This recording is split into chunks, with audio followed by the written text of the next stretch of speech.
Paul O'Connell, Rory Best and Coach Declan Kidney.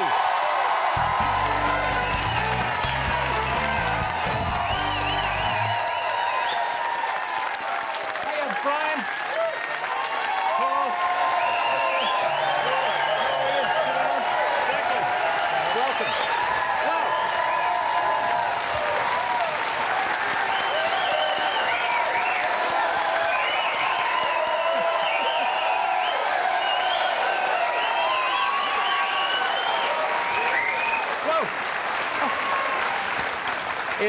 It's not often we have a standing ovation in the Late Late Show. So there you go, guys. Congratulations.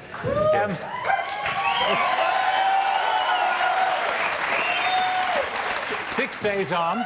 Have you recovered from the collective hangover? And I don't mean alcohol. I mean just the hangover of what must have been an incredibly tense, torrid and utterly, I suppose, relieved team after what you went through.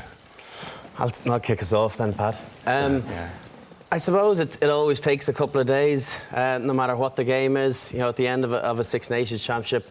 But one that ends like that, I think it takes an extra couple of days. And once we enjoyed and finished up with our celebrations, I think when you got to reflect on your couches at home and it sunk in, it felt pretty good.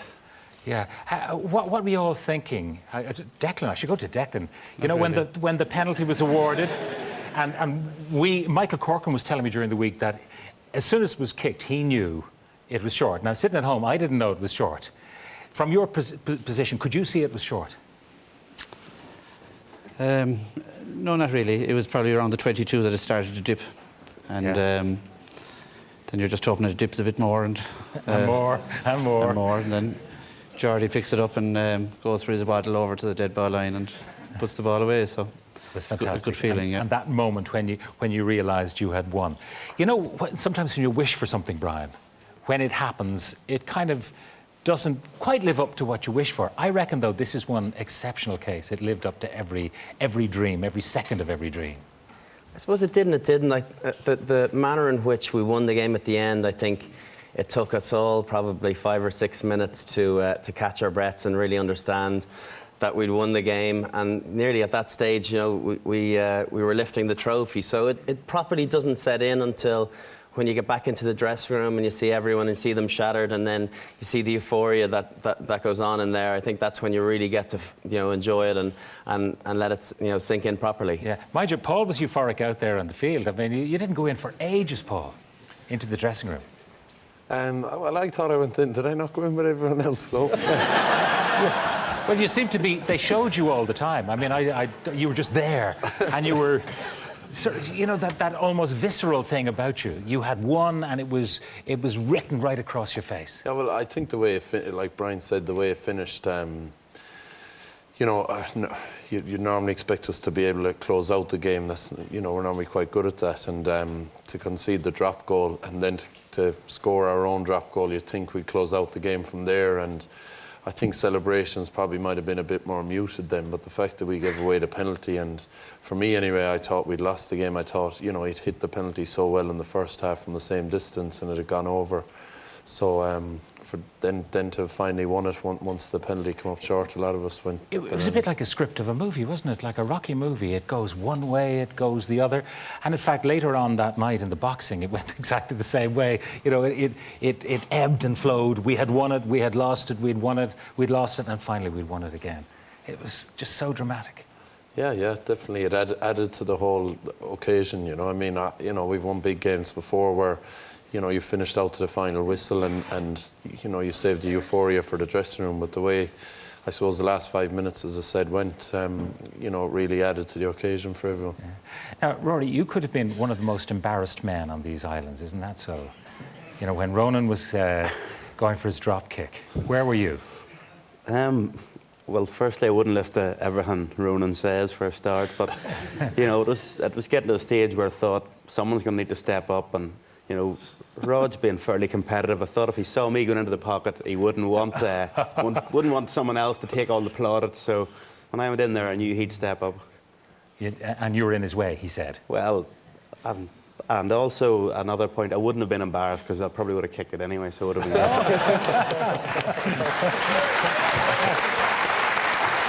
Now, Brian, Watching it on the telly, you can only imagine what the pundits were saying, but they all said that, you know, you'd won the first half comfortably in terms of possession and rugby, pure and simple, and yet you were 6 points down. Now, how did that feel going in? I mean, was it something that weighed on you, or was it, OK, it's 6 points, we can do it, we can score?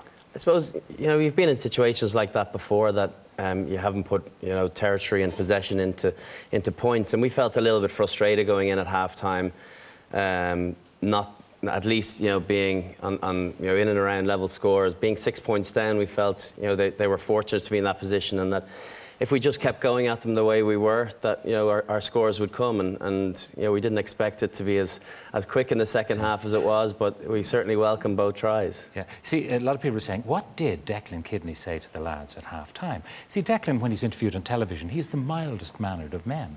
He's there, nothing ever ruffles him, he doesn't get excited. What's he like in the dressing room? He's much the same, to be honest. Really? I've had Declan as a coach at underage levels, and he was assistant coach in the early 2000s, and now obviously as head coach. I've only ever once seen him lose his temper, and we've spent a lot of time in dressing rooms, and I'm sure, you know, Paulie even more time. But he's quite a calm, calculated person, and he knows what the points he wants to get across, and he does so well. Yeah. So, Declan, what did you say at half-time?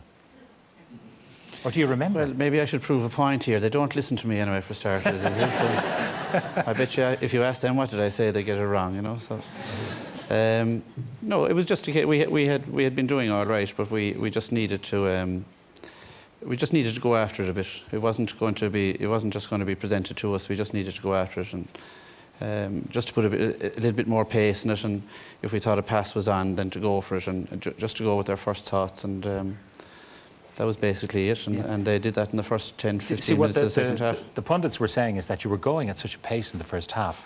They were wondering, was there another gear that you could elevate to coming out in the second half? And you proved that you had that other gear. Yeah, they've loads in them, you know. It's just a case of them believing in themselves, really. Like, we're not hanging ourselves out to be the greatest team in the world, but we just try and be as competitive as we can, and you know, you never know what's going to happen unless you give it your full go, and we did that in the second half. Got the odd bounce of a ball, and, you know, Tommy took his try well. Brian ran in from 100 millimetres, and you know, the lads Ronan got his kicks, but there was a lot of good work by a lot of other guys as well then too. And it's just, you know, rugby's a great game for team effort. It's just it takes a lot of guys to score, and to create a score, and one person to actually touch it down. Well, normally you have a ritual before games, and things have changed a bit with evening games now. It makes the day very long. I mean, Paul, does that cause the tension to rise a bit more? It probably does a little bit, but 5:30 isn't too bad. 7:30 is a really hard kick-off, but 5:30 isn't too bad. I mean, but I suppose most people want to try and eat 3 meals before the game, so you can't really lie in that, well, some guys lie in, but you can't really lie in that late. I don't anyway. You need to get up about 10 to eat, so it's a long day from then there, you know. So you read a book and watch a movie and stuff, but it's still a long day. But do you all start at any point talking about it? I mean, Brian, do you start talking about strategy, or is that work done on match day? No, you talk, you know, when you get to the dressing room, and maybe, you know, just before you leave the hotel you're staying at, you just have a couple of words. But for the most part, you're just trying to keep relaxed, you know, keep hydrated, make sure you're well fueled up, and get your own preparation for it, because you've done so much work throughout the week that you just try and keep refocusing on what you need to concentrate on for the game. And how do the guys spend the time? I mean, Rory, do people play, you know, computer games, or, you know, because one of the things, if you can get your mind off the game, it's kind of a good thing. Good question, Rory. Go on. I suppose, like Paul's already touched on, you know, there's a lot of movies and stuff being watched, and it's just, yeah, there's a bit of Mario Kart going on the Nintendos. I think there's a group of about 6 or 8 of us, probably look like 10-year-old children sitting around watching it. Paul wouldn't be a big fan of it now. But no, it's just really a case of, I suppose, putting in the time as best you can, so you coming up to the game where you're thinking about it, and then those sort of the night before, you want to try and relax and get away from it as much as possible, and then the day of the game, it's about tuning in. Is it possible to sleep the night